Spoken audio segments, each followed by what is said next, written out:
আমাদের জীবনে আমরা অনেক গুনাহ করে ফেলি, ইচ্ছায় অনিচ্ছায়, ছোট বড়।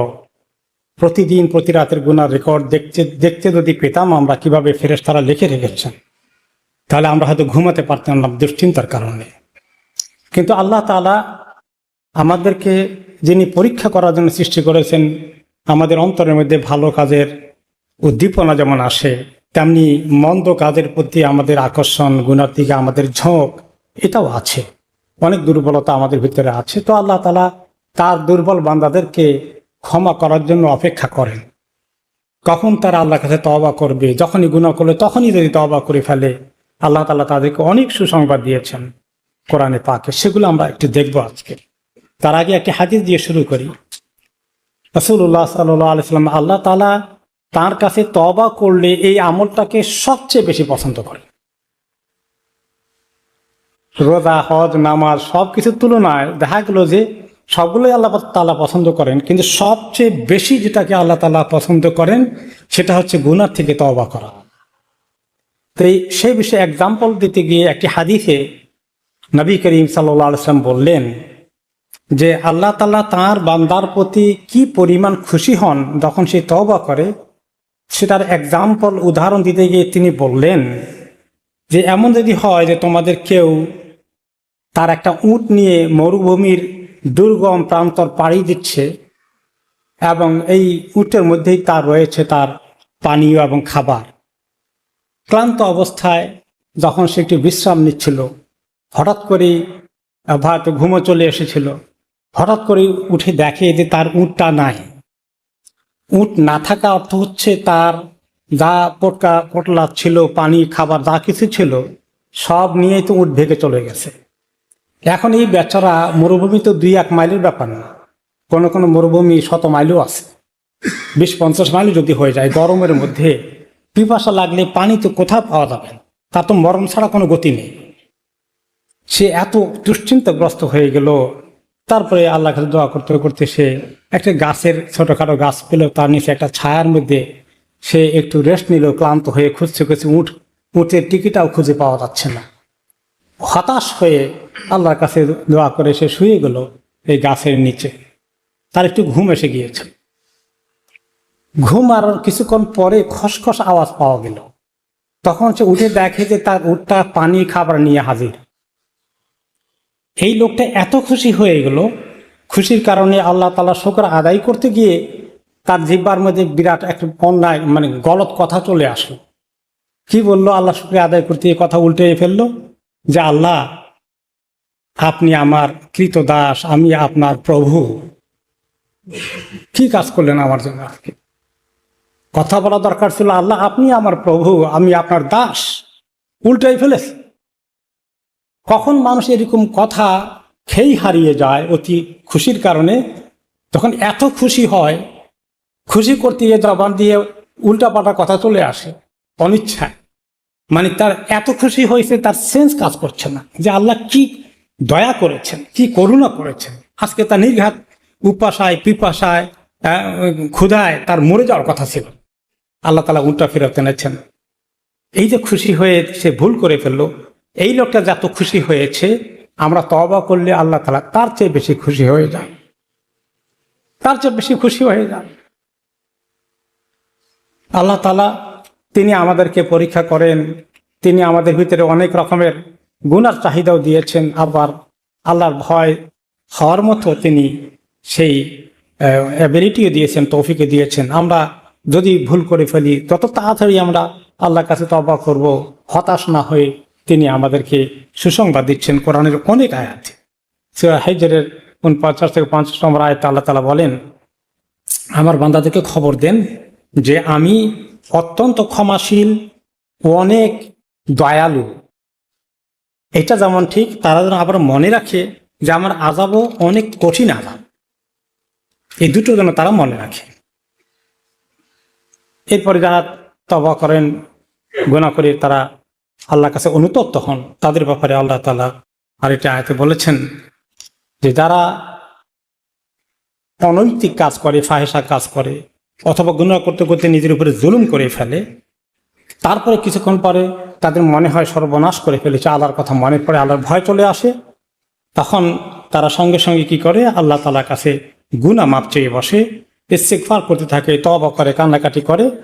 তখন আল্লাহ তাআলা তাদেরকে সুসংবাদ দিয়ে বলেন, কে আছে আল্লাহ ছাড়া গুনাহ মাফ করবে?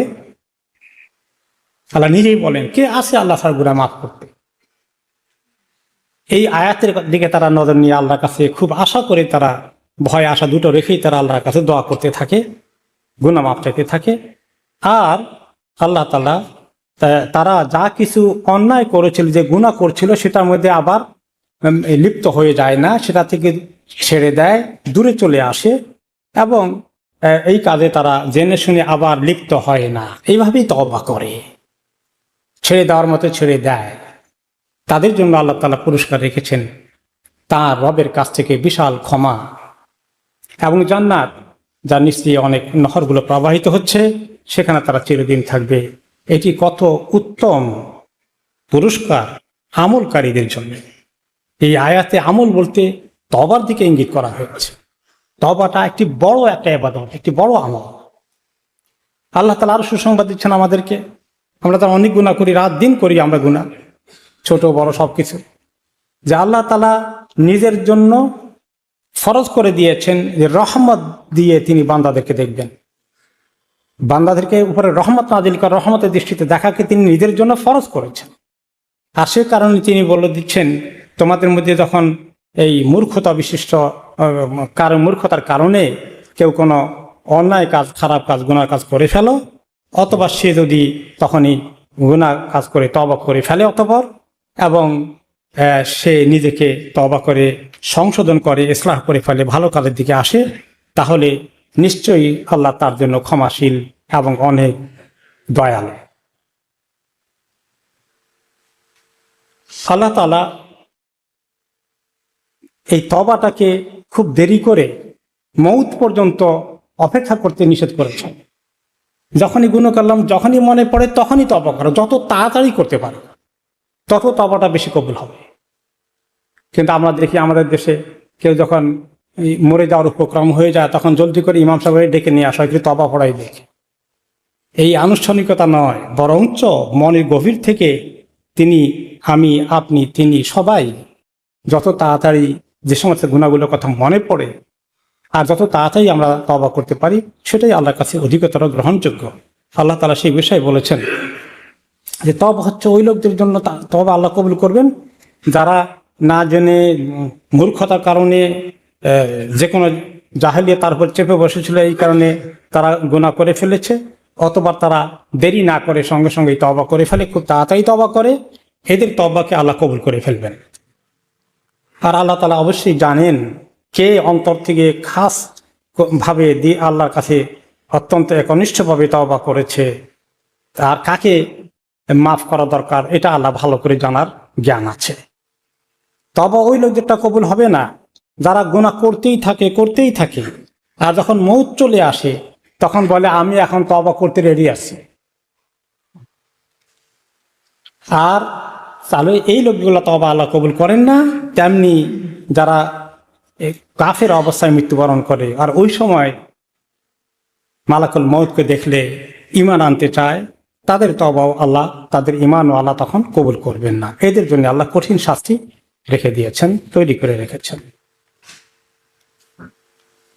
শুধু তওবাকে আল্লাহ খুশি হন না, মাফ করে দেন না গুনাহ তওবার কারণে, বরঞ্চ আল্লাহ তাআলা এত মেহেরবান, এত দয়ালু যে তিনি বান্দা যখন তওবা করে গুনাহ থেকে, সত্যি তওবা করে, এবং তওবা কিভাবে করা হয়, তওবার 3টি শর্ত মনে রাখতে হবে, আর কোনো কোনো ক্ষেত্রে 4টি শর্ত। 1 নম্বর হলো যে গুনাহ করছি, এই গুনাহ আমি ছেড়ে দেবো, এইরকম করে তওবা করছি, আমি গুনাহ ছেড়ে দিলাম। 2 নম্বর হচ্ছে এই গুনাহকে ঘৃণা করা, জানলাম কি করেছি আমি। 3 নম্বর হচ্ছে এই যে ঘৃণা করে অনুতপ্ত হওয়া, গুনাহ ছেড়ে দেওয়া, গুনাহ করছি আর তওবা করছি, গুনাহ করছি আর তওবা করছি, দুটোটা চালাচ্ছি হবে না, গুনাহ ছেড়ে দিতে হবে। যখনই আমি রিয়েলাইজ করলাম, সঙ্গে সঙ্গে ছেড়ে দেব, এরপরে আমি অনুতপ্ত হব। 2 নম্বর, খুবই দুঃখিত, আমি এত লজ্জিত আল্লাহর কাছে, মনটা আমার আল্লাহর প্রতি এত ভয় ভীত হয়ে আসে। এটা হলো 2 নম্বর। 3 নম্বর হচ্ছে আমি আর কোনোদিন এই গুনাহ করব না আল্লাহ, আমি তোমার কাছে ওয়াদা দিচ্ছি, আমি সংকল্প করছি আমি আর এই গুনাহ করব না। মনের ভিতরে নিজের ভিতরে এরকম মজবুত একটা সিদ্ধান্ত তৈরি হওয়া, এটা 3 নম্বর। আর 4 নম্বর হলো যাদের টাকা পয়সা বাড়িঘর জায়গা জমি দখল করেছি, এখন মরতে গিয়ে শুধু আল্লাহর কাছে যদি তওবা করি কবুল হবে? তাদের হক নষ্ট করেছি, তাদের অত্যাচার করেছি, যাদেরকে অনেক বেশি অপমান করেছি, তাদের কাছে তাদের হক ফেরত দিতে হবে, তাদের কাছে মাপ চাইতে হবে। এ 4 নম্বর শর্ত। এইভাবে করে যারা সত্যিকার অর্থে তওবা করবে তাদের জন্য আল্লাহ তাআলা কত বড় পুরস্কার রেখেছেন, আরো অনেক পুরস্কারের খবর পরের আয়াতে আল্লাহ তাআলা বলছেন, সূরা ফুরকানের 70 নম্বর আয়াতে, যে যারা এইভাবে করে গুনাহ থেকে তওবা করে এবং নেক আমল বাড়িয়ে দেয়, এদের শুধু আল্লাহ তাআলা গুনাহ মাফি করে দেবেন না, তওবাই শুধু কবুল করবেন না, তাদের যে গুনাহগুলো হয়েছিল ওই গুনাহগুলোকে আল্লাহ তাআলা নেকিতে পরিবর্তন করে দেবেন। এর চেয়ে বড় মেহেরবানি, এর চেয়ে বড় রহমদিল আর কেউ হতে পারে? এত বড় রহমতের অধিকারী যে আল্লাহ, তিনি আমাদেরকে সেই আল্লাহর দিকে আসতে ইঙ্গিত করছেন। কিভাবে? নফসের সঙ্গে। এই যে আমরা প্রতিদিন জানাজা পড়ি, আজকে আমরা জানাজা পড়ব, এই তওবাটা মৃত্যুর সময়ের জন্য রেখে না দিয়ে যখনই কোনো কাউকে মৃত্যুর সংবাদ পাই, কাউকে আমাদের সামনে দুনিয়া থেকে বিদায় নিতে দেখি, তখন কিন্তু আমাদের বেশি করে আল্লাহর কাছে কান্নাকাটি করতে হবে। আমাদের মৃত্যুর সময়টা আসার আগে সুযোগ কাজে লাগাতে হবে। যখনই গুনার কথা মনে করি তখনই তওবা করতে থাকা। এইভাবেই নবী করিম সাল্লাল্লাহু আলাইহি ওয়াসাল্লাম বলেছেন যে আমি জীবনে প্রতিদিন শুধু 1 বার 2 বার তওবা করি না, আনুষ্ঠানিকভাবে 70 বার 100 বার গনে গনে করতেন না, একটু বেশি করে করেন, এটা বোঝানোর জন্য 70 বার 100 বার করে তিনি তওবা করেন বলেছেন। আল্লাহ তাআলা আমাদেরকে এই বেশি করে তওবা করার তৌফিক দান করুন। গুনাহ থেকে আল্লাহ আমাদেরকে হেফাজত করুন, মাফ করে দিন।